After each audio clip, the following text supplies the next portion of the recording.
All right, well, everyone, we've got about a half an hour of Q&A on deck for the viewers here tonight. It's a late stream. We finished One Piece Odyssey, which I'm very happy that we did, because now it means we can focus on all new releases starting tomorrow, which is great. But we have a little bit of extra time. It is now time for us to chill, relax, and have a little bit of conversation. So let's see what everyone's up to. First of all, Jade says he loves Nami and Robin and Zoro and Sanji. They're his favorite crew members. There you go. I personally, like I said, I always liked Zoro back in the day. Also, I will comment on this. Pretty ridiculous, you know. I would say probably boobs were referenced about 42,000 times during the One Piece playthrough. I probably have some of the most immature viewers out there, literally every 5 seconds talking about breasts. It's like, yes, it's called anime. It's very prominent in anime. Any anime, like literally any anime, every female has big boobs for some weird reason. I can't even think of one that doesn't. I don't know, you know.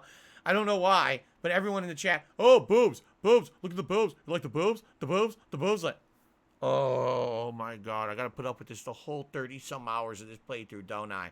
It's like, yes, I have to put, it's like a bunch of little kids, boobies. So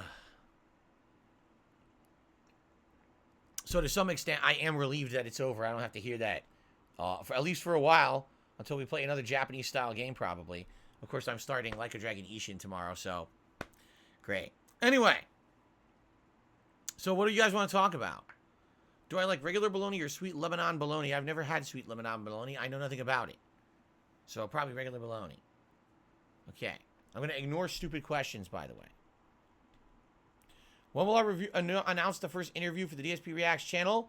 All right, well, here's the deal. I would like to get that channel up, running in a regular rotation, working out the bugs for the shows that I know I'm going to be doing consistently. DSP versus the Internet will be once a week. I need to get that worked out. It's only had 1 episode so far. Already you guys are giving me great suggestions for improvement in the next one, which I'm going to try. Hopefully the next episode will be even better. Hopefully the uploads will be named better. You know, I'm basically going to tweak it a little bit. And then we got the big event coming up this Saturday, which is me reacting to the big Pro Jared documentary. And I'm hoping that that turns out well. So it's basically what I want to do. I want to get the consistent content in line and working properly. Then I could sit down and I could start working, for example, on not only the first scheduled interviews, but also the means to do it. There's a few different ways that I could do it. I could either do it online completely with live chat. I could do it offline,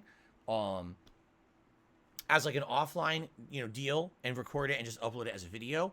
I'm not sold on which would be better yet, only because I know whoever I interview would probably be a lot of trolling on that stream. But then again, I mean, my chat in general is under control. If you just take a look at the difference between the pilot episode of DSP versus the Internet versus episode 1 and how we cleaned up the chat. And it's just going to get better every week. So maybe once we get enough runs of streams on DSP Reacts in that the chat's cleaned up, then I can look to maybe do the interview. Also, the means, like, do I use Discord? Do I use another, like, there's all kinds of Zoom. There's all these different apps and programs that can be used to do video calls and stuff. And I maybe want to mess around with a couple of those to figure out what's the easiest to use and the best to use, and of course the safest. I don't want anyone's IPs or whatever leaking out there. I don't know how that works. So, you know, there's a lot to consider. There's a lot to consider before I work on the interview. Like I said, I already have 1 guest completely locked in, and I got 2 other people who are interested. But I told them all I have no time frame for anything yet because I need to work out the kinks of the channel first before I feel comfortable doing it. So it's on the horizon, but it is the long-term project. I mean, would I like to maybe do an interview by the end of March? Yes. Is that a guarantee? Absolutely not. Let's take it week by week, doing DSP versus the Internet and the big React project. By the way, I need to think of what you guys would want for the next big React project, right? What do you need? Because there's going to be one usually near the end of every month. So what would you guys like to see for the end of March? We're doing the Pro Jared documentary. Do you want to see more of that documentary style? Do you want to see different types of documentaries? What is it you want to see me react to? That's the kind of feedback that I need to start taking in over the next few weeks, because we need to set up the next event, you see? So let's talk about it, and let's try to figure that out. Okay. No, Derek is not the first guest. Absolutely not. Do I prefer JRPGs or Western? JRPGs only because that's what I grew up with in the 90s. I'm more used to the turn-based, the slower-paced. I still like action-based RPGs. I mean, you've seen me play many of them over the years, but I do prefer the older school turn-based, just because that's what I played first and I grew up with.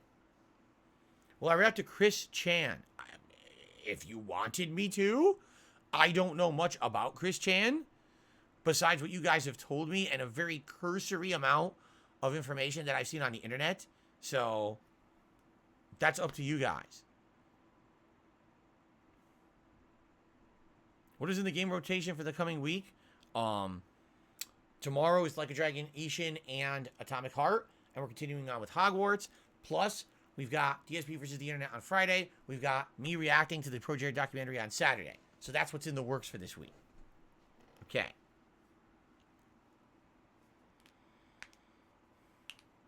Did I see Atomic Heart reviews? No. No, I did not. I was here literally all day. I was here with you guys. I did see no reviews. None. Cats or dogs? I mean, I've never had a dog. I like having a cat, you know. I got $1 tip from someone saying, go get a McChicken sandwich. $1 is not enough for a McChicken sandwich. I think a McChicken here is like $2.50. I'm serious. I think that's what it is. So you need to give me more than that. You still owe me like another $1.50. And then I'll go get a McChicken. Just not right now. Okay.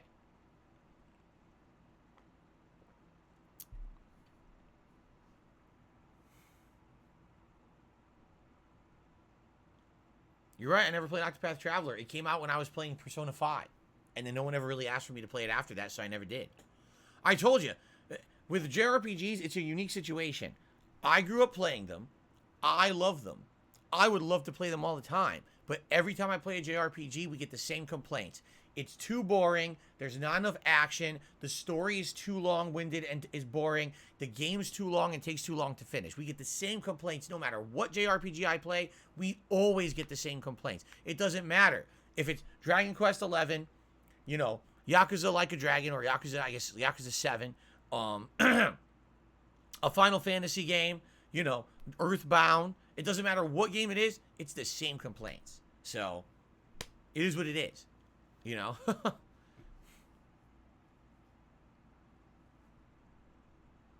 Any classic playthroughs on deck? No, right now we have new games coming on deck. New games for the next few weeks that I'll be juggling, plus React content, you know? Basically, not until maybe like mid-March will things calm down with the releases, and then we'll have to reassess what we want to do. No, we're not readjusting the members' goal to anything. The members' goal is what it is. You guys know the deal. We have 1 day left to hit it, because tomorrow I think the members' bomb expires. So I've only been talking about this every single day for over 2 weeks. So if it don't hit it, we don't hit it. I'm not going to fret about it. You notice I didn't talk about it tonight. I don't want to talk about it because people know the goals. People like the content. You'll support if you want or if you can. And I'm not going to sit here and just talk about it endlessly. It actually frustrates me to have to keep bringing it up. So I'm not going to.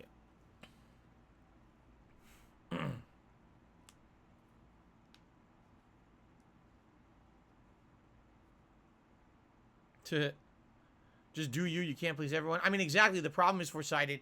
As much as I would just like to play stuff that I like 24/7, this is a business. This is a business that I operate. This is what I make my living on. This is what I pay my bills with. I have to also cater to what people will watch and support. You know, if I just sat here and played JRPGs all day, I would go out of business within 1 week. I need to have a variety of content, and I know that. So,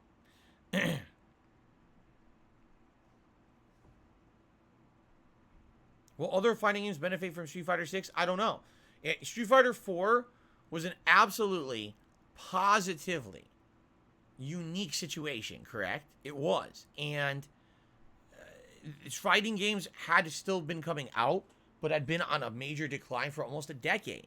And then Street Fighter 4 came out and got mainstream recognition for having modernized graphics and watered-down controls that anyone could jump in and play. And it really reinvigorated fighting games as a whole. And since then, since Street Fighter 4 ended, it was really everyone else holding up the reins, because Street Fighter 5 did not do that. Street Fighter 5 was major steps back where the mainstream community ignored that game and went to more mainstream, like Smash Brothers became the big game that the mainstream people talked about, right? Street Fighter 5 did not have that reach appeal, nor did it ever have those kind of crazy viral sales or anything. So it's interesting to see what happens with Street Fighter 6. Street Fighter 6 is definitely getting that feeling of hype again, but I guess it really depends on when the game comes out, what's going to happen, and we'll have to see. Okay. DSP Reacts does not have any membership goals nor ties to any membership goal. I told you guys back when I started that channel, I don't want to do that. DSP Reacts is a channel that literally is only making money on memberships right now. It's not, I don't get any ad revenue because all those videos are claimed because of all the content I'm reacting to is copywritten content. So it's all about the members over there, but there's no goals or nothing. That's just a plain up. If you support the channel, please become a member. All right? No, we're not going into Game Pass to pick out games. I have more than enough games to play in the next few weeks. Game Pass nights and stuff are only for when we have nothing to do. Smash Brothers is a fighting game if you use certain parameters. It's a party game otherwise at normal settings. But it can be a competitive fighting game if you do set it up to be.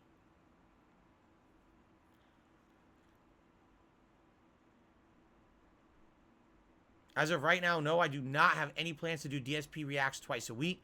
The exception to the rule will be when I am doing DSP versus the internet and then the big major React project in 1 week like I'm doing this week.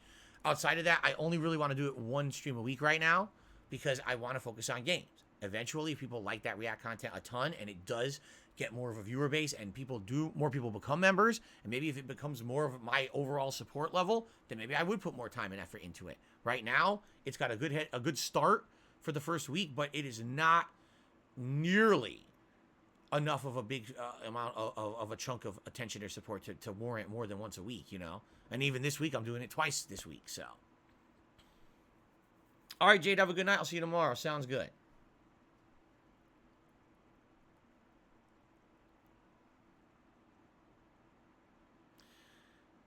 Passionate podcast, I'm talking about channel income. I'm not talking about streams. Streams are negligible because the stream always brings in income. Live streaming income is always happening no matter where I stream. I'm talking about income, again, that's specifically for that channel. That's what I'm talking about. Carlos says there's 3 series on HBO he'd like me to watch. Band of Brothers, The Pacific, and Chernobyl. They're pretty good ones. I think they're from HBO. Band of Brothers definitely is. I've never heard of The Pacific, but I know Band of Brothers is. And Chernobyl's on there because someone had recommended it, and I looked it up, and it is on there too.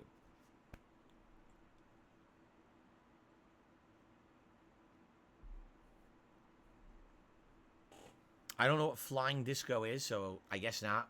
Willow? Never heard of that. Can the boss please stop? Just stop with the nonsense. I'm not even gonna entertain it.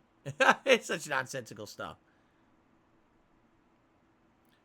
Chernobyl are the same people who did Last of Us? Oh, really? So it's the same showrunners. I see.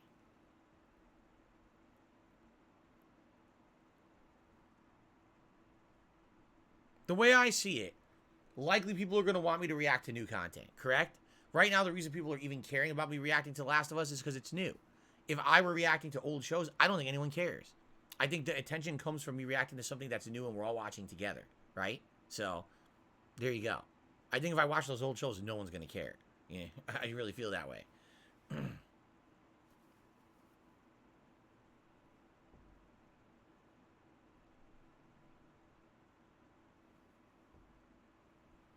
Is The Last of Us show worth spending money on a subscription? I like it, but I'm not loving it as much as other people, but I'm definitely liking it. I almost feel like the show's better if you don't know the plot. The problem is if you played the game and you know the plot, there's literally no surprises on the show. So not being surprised definitely takes away a lot of the fun factor of the show. You're just seeing a live action reenactment of what you already saw virtually, and it's not as fun. You know what I mean? Hobo X, I already talked about that on the podcast this morning. He says if these reactions to Last of Us are successful, would I do other streaming services and react to stuff there too? Yeah, but right now I just got HBO and I'd like to focus on HBO. So if I do Last of Us, great. When I'm done with that, what else on HBO would you guys like to see me watch and react to?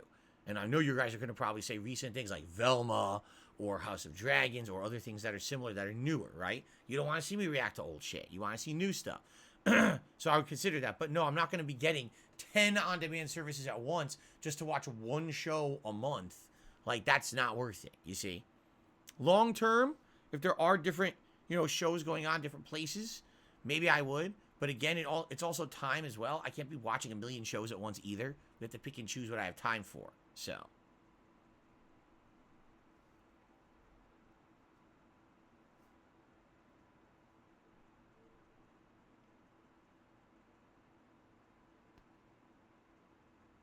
See you tomorrow. No Sleep, Real Vibes.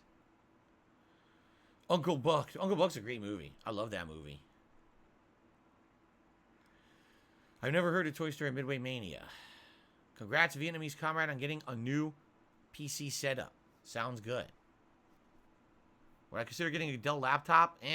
My laptop is only, what, a year and a half, 2 years old, not even. I have no need for a laptop for a very long time. And I don't know too much about the Dells these days.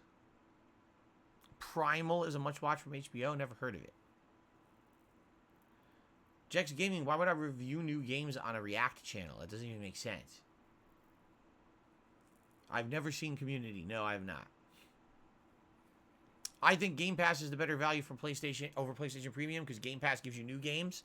I mean, right now, I'm playing tomorrow Atomic Heart, and I don't have to pay for it. And a week after that, I'm playing Wo Long Fallen Dynasty, right? Don't need to pay for it. They're on Game Pass, right? You don't get that value off of PlayStation Premium. You just don't. Thank you, Overpower Boom, for suggesting more videos. He says, I don't want to suggest too much for this week. It's all good. Thanks for suggesting them. I appreciate that.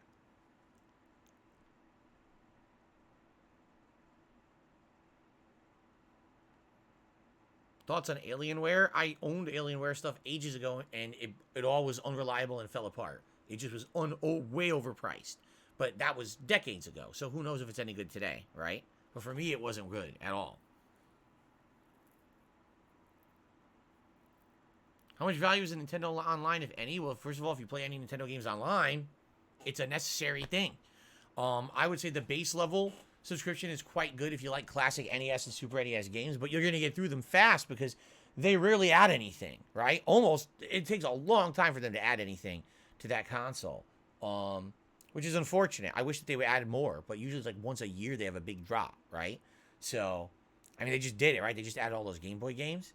So, it's a good value. It's not, the good news is it's not expensive. I think it's like, I want to say it's like $10 for 3 months or something like that.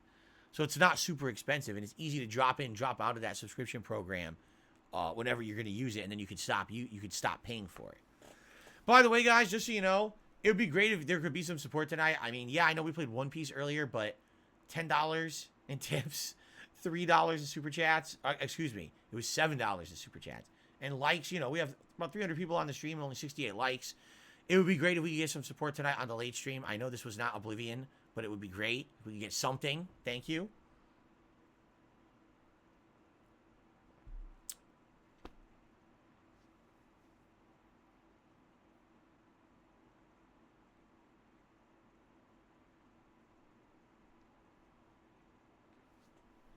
All right, here's the so this guy proves that he's just an idiot, and he's gone. Get out of there. No, I've never heard of Line Rider. Derek says, I'm watching Vice City. From the definitive edition, I noticed parts were missing. Music. If the parts are missing, it's music. And the music blocked the videos. There's nothing I can do about it. You know, I left the music on. And that's always the danger you have of leaving the music on. Some of them, I tried to remove the music. And I guess sometimes it worked and sometimes it didn't. And there's nothing I can do about that.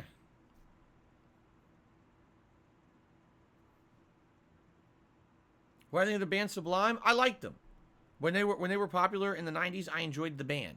And then, sadly, you know, the lead singer committed suicide, and it was tragic. But it was a good band when I was listening to it. It was very popular on MTV. No, I never got into Warhammer, never played it, except there was one video game ages ago, but don't even know much about it. Yes, we're playing Yakuza tomorrow. It's not Yakuza. It's Like a Dragon Ishin. Yes. No, Overpowered Bone. He says, doesn't the new YouTube system share music ad revenue with you and the artist instead of full-on blocking? No, it does not. The new system, here's how it works. The music provider has to opt into the system with their specific songs, and you have to pay a licensing fee to use the songs in your videos, which was never disclosed by YouTube until recently. Basically, the system is stupid. It's like, you want me to pay a licensing fee to use the music in my video. If I was going to do that, I would just fucking go to the company and pay their licensing fee. I don't need to do it with YouTube as the third party, as a broker of the deal. All they're doing is a broker job between, which is dumb. The way they originally spun it was that you were going to be able to use this music in your video, and that company that owns the rights would take a percentage of the ad revenue. They actually lied. That wasn't the plan at all. The plan is you have to pay money to buy a certain amount of licenses so that you can use the music in your videos. It's asinine. It doesn't make any sense. The only people who would do that is if you're doing a highly produced, edited style show and that music is integral to your show and you could spend a lot of money on music because you know the show is going to be millions of views and make you tons of money, then you would do it. Literally no one of normal size of a YouTube content creator would ever pay to license that music. Their whole system, once again, is misplaced, misguided, and another new thing YouTube added that no one is going to use. They do this all the time. Oh, we have a high blown idea that we didn't actually ask anyone out there if they wanted, but we're just going to act like it's really good, and we're going to spend tons of time coding and implementing it, and we're going to push it as the new thing on YouTube, and then no one uses it. This happens all the time. It's hilarious how badly they misstep all the time on that site. I received a $10 tip. Thank you to whoever this is. I would like to recommend you watch Entourage and Sex in the City. Have you ever seen them? Yes and yes. Entourage, I want to say, when it was new, I probably watched a few episodes of it. And there were funny parts, but at the same time, I never loved it. It was a little cringe at times, if I remember correctly. Now, Sex in the City is the ultimate cringe. Like, that show is almost unwatchable. I maybe watched 1 or 2 episodes of it, and it's just, like, really, really bad. Like, I don't know, maybe, you know, it's just me. I'm likely not the target audience for the show, let's be honest here. But it's pretty much almost unbearable to watch. Obnoxious characters, over-the-top, grating writing, dialogue. It's just bad. Also insanely unrealistic. Makes men look like fucking idiots and scumbags. Just a bad show in general. So there you go. I will see you tomorrow, Derek. Thank you.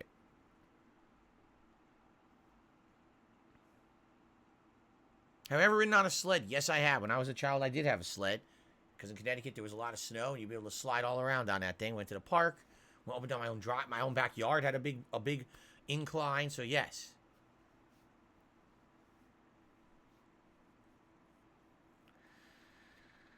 Oh, man. We have about 15 minutes left, everybody. Then I got to get out of here because I actually have to film my review for Last of Us Episode 6 tonight, too. But I promise you I do some Q&A, so I figure I'd do it for about a half an hour. I'll see you tomorrow, Willow.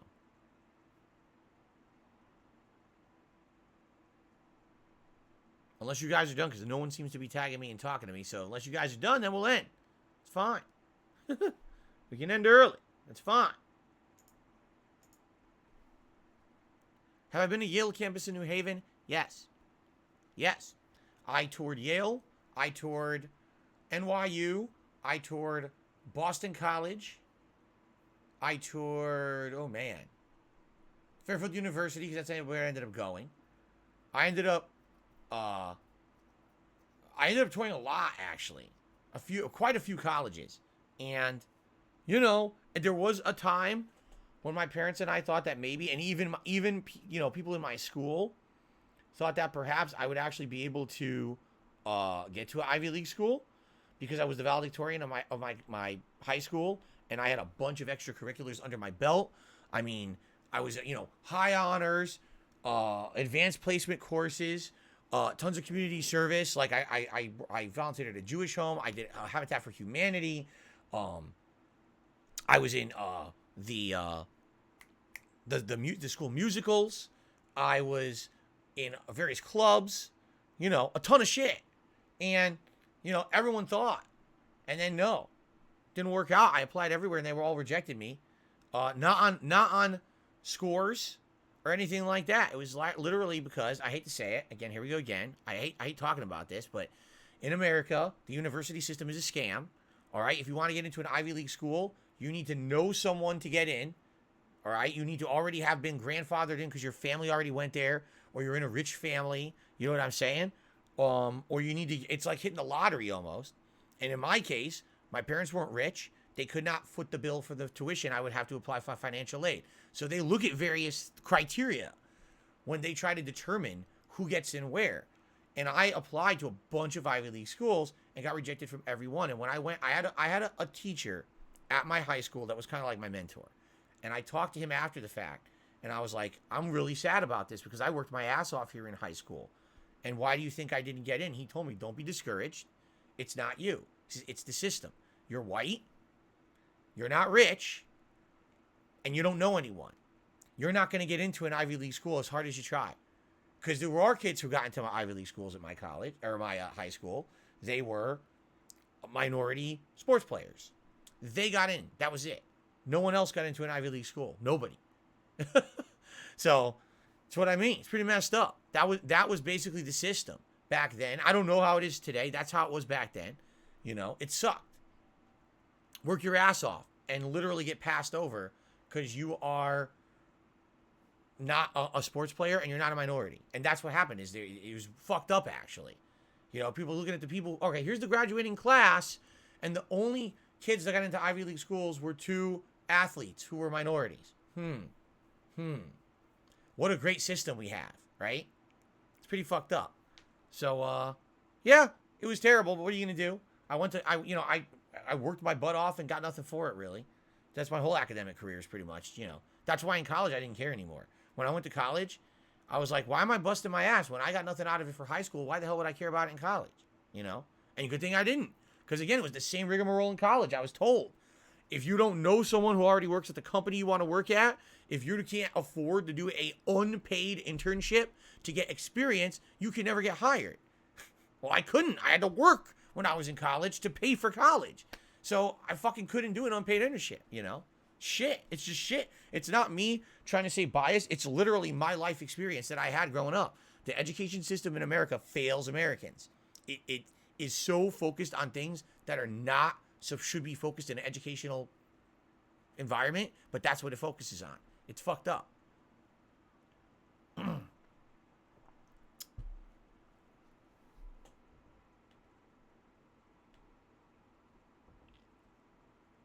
I got a $1 tip by an anonymous person saying, would you consider doing a documentary and a video on your whole history with Machinima? I think it's an interesting topic. Oh, it's Chun-Li who tipped me that $1. I could probably tell you a ton about being with Machinima. From just my initial contacts and working with them, how I initially got my contacts with them, my initial experience working with them, how my contracts were renegotiated multiple times, how sometimes I had insanely good communication with them, and other times there was literally zero communication with them, how I got insanely bad advice from them on what to do with my channels that tanked my fucking channels because of them. You know, then all of a sudden how they helped me out a ton over the years. They got me an E3, they got me free games. And then eventually how the company was falling apart at the seams, you know, had no funding and cut my contract when at the time when I needed their help the most. It would be interesting, to say the least, to kind of go through the timeline that I had with them. The thing is, I don't have concrete, like what I would have to do, I would have to go through my email history to actually find the evidence of everything that I, like the timeline. Like I could tell you from the top of my head what happened, but I don't know the exact dates. I don't know the exact numbers because I don't, you know, how do I remember all that shit? We're talking a decade ago or more. I would have to try to see if I like did research. All right. If I did research on it and looked through my email history and said, oh, here's all the emails I ever had with them. Here's the contract renegotiations I had with them, stuff like that. Then I would probably be able to put out a pretty good thing. The thing is, all right, it wouldn't, first of all, I don't even have a video editor. You know what I'm saying? Like, it would have to be me doing a stream and just talking about my experiences with them, and maybe every once in a while throwing up some email evidence of what I'm saying, and that's about it. You know, I don't have the means of a documentary maker to do any kind of an in-depth documentary. There are no good Machinima documentaries out there. I've looked into it. There's like one person who did one, and all it is, it's in regards to how Machinima over the years were being very unfair to people who they signed up for the partner network, and then when people wanted out, they wouldn't release them from their contracts, which is really basically messed up that they did that. But that wasn't the situation I was ever in. Like, literally, I was ever in. I was never in that situation at all, right? So, yeah. I think what would be awesome, if someone was already doing an in-depth documentary on Machinima and they contacted me, I could give them an insane amount of information. Like, I get so many first-hand accounts of things that went down over there that were totally messed up. And or things that were totally good. I can tell you both positives and negatives about my Machinima experience, but I don't think I would be the one to make the documentary. You know what I'm saying? And there aren't any really good ones out there from my experience. There's no, here's the actual history of Machinima from start to finish and their highs and lows and things. There's just like things that are hyper focused on little things like that. I know someone talked about the time when they did the Xbox sponsorship with the Xbox One. They didn't disclose they were paying money for sponsorships, and then they got sued. Like, I know that happened, and that's been covered, but also I wasn't involved with that. You see? Oh, let's see here. DC says, how are you? I come with a question. How was One Piece? Was it good? Was it meh? It was good. It was good, but it wasn't amazing. Like I was telling people at the end of the playthrough, I wasn't blown away by it. I thought it was kind of middle. Not terrible, not awesome, kind of middle range. If you're a fan of One Piece, you'll love it. Outside of that, it's an okay JRPG. Real Take Sports did a super chat to a series of how to become a successful YouTuber. That I couldn't even tell you today because today is so different from when I became a YouTuber and was a successful YouTuber. If you used my formula from back then, you would not be successful. You wouldn't. It doesn't even work today. That's the thing. And that's the real thing is YouTube changed so much over the years that even though I worked just as hard to put out fun content, they're the ones who kicked my shit out of being popular by kicking me out of the algorithm multiple ways over the years, you know? If anything, it would be a real interesting thing if I did a video on my entire history as a YouTuber, or a stream, a day-long marathon stream, my history as a YouTuber, my highs and lows, behind-the-scenes discussions of how things changed over the years and how it screwed me over, that might be interesting. Because I've been doing it for 15 years, and I've seen that site change so many times with their attitudes towards what should be good content and what shouldn't be, and how to ride the algorithm and things like that. You know what I'm saying? I mean, when YouTube started, when I was started on YouTube, it was supposed to be, you have talent, but you don't have any production budget. You're poor. You don't have money.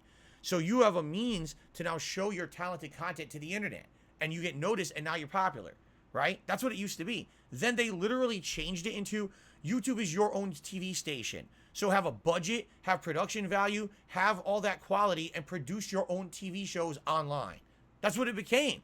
They even changed all the way the sites ran to judge your channel as if it were a TV station. But who was doing that? I mean, and then it was funny because then people did. Remember the Fine Brothers and all that? Then they jumped into it as with that attitude. The Fine Brothers, oh, we're going to be a TV station, right? So then everything changed and these different channels started being popular as YouTube favored different kinds of content. And the people who were there who didn't have the money or the budget but had talent were completely ignored and swept under the rug.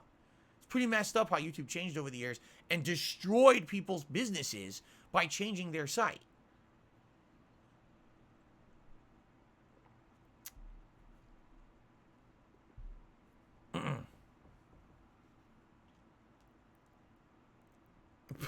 Green Goblin says, my cousin is applying for schools. One of the Ivy Leagues advises parents, get a divorce. That'll give you a better chance of getting in. Wow.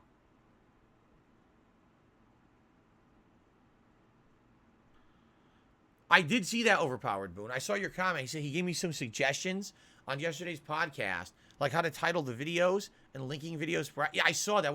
So Overpowered Boone had an interesting idea. Let's say, for example, I'm going to upload the parts of DSP versus the internet. So what I should do is reverse how I title videos. Instead of saying DSP versus the internet episode 2 and then what's in it, I should title it what's in it first and then DSP versus the internet. Because that way people will actually see what's the content of that React video first. That is an interesting concept that I think will work. So I think this coming week, I'm going to try that. I think that's really a good suggestion. So thank you for that, Overpowered Boone. That might actually catch more eyes. So.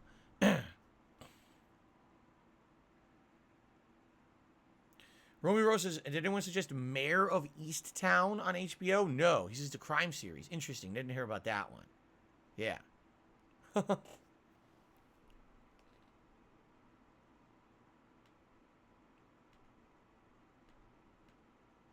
Do I ever miss simple days when it was just me in the smaller condo in Connecticut? No. No, because you want to know what? Those were the worst times, admittedly. Those were the times when I didn't have a work-life balance. I didn't at all. It was just me working literally all day, every day, and then having no way to unplug and relax from the work. So because of that, I was constantly overworking. I was getting depressed. I was drinking heavily in those early days. Um, you know, I basically sacrificed a lot of friendships and relationships that I had because I became an overworked guy, and that's all I cared about. Like, that was my existence on this planet, was make YouTube videos.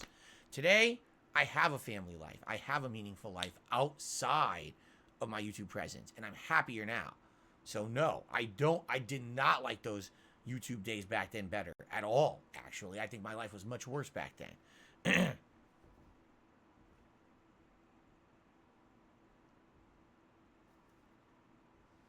Oh, let's see here.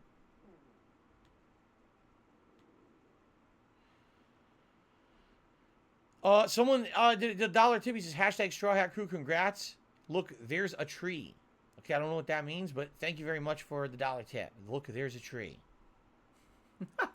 Okay, then.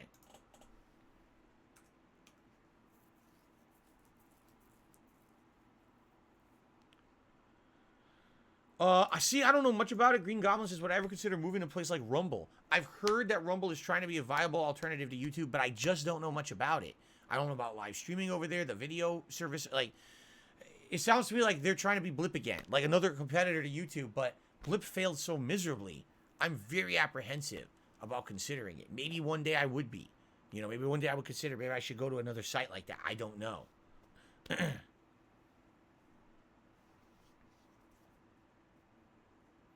I love it when you get dumb questions, because there was a troll I already banned, but he was like, "Oh, how do you justify that over the 12 years, is it?" I'm trying to think, because I've been working on YouTube now full time since 2011, so it would be 12, roughly 10 to 12 years. In all those years, you probably made over $2 million, Phil. How can you say that you're not rich right now or whatever? It's like, you're an idiot. First of all, that's not money in your pocket. When you make money on any kind of a business, there's tons of money that gets paid to taxes. There's business expenses. There's all this stuff, right? It's not, oh, maybe overall, if you total everything, maybe I made $2 million. I doubt it. I don't think I did. I find that very, very doubtful that I ever did. But even if I did, that went to so many things over the years that money went into, right? As if I never had a mortgage. As if I never had, you know what I mean? I never had all these things, right? Like, I explained the year that I moved here, I probably racked up, no exaggeration, just between the cost of the move, the cost of furnishing this house, the cost of you know, everything, the upgrades to, like, probably no exaggeration, between $50,000 to $75,000 in 1 year of debt, you know, or that completely just sucked all that money that I made, you know. These people are nuts. They think, what is this childlike mentality? Well, a dollar made is a dollar you can spend. On what planet?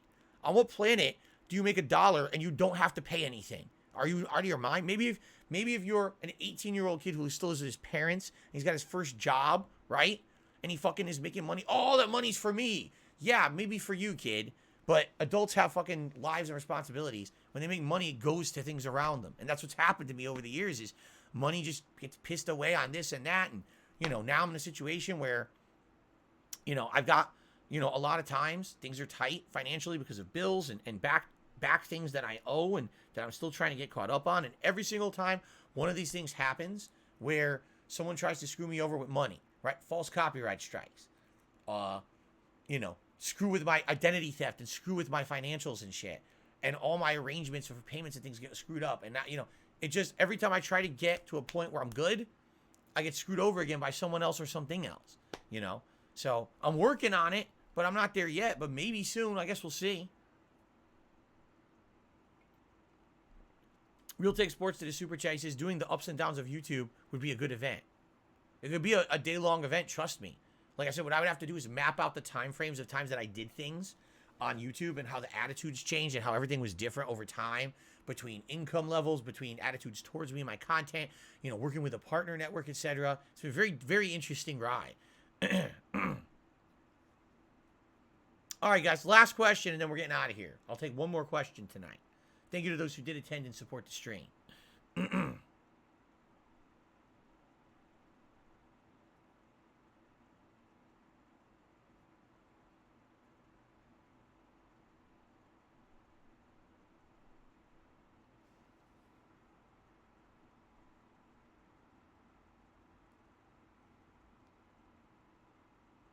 No one's asking me anything, so I guess we're done. I didn't get anything. That's amazing. Would I ever consider IRL streams? No, they're not safe. They're completely unsafe for everyone, including me and everyone around me. All right, guys, that is it. Thank you for watching. I hope you enjoyed the impromptu Q&A.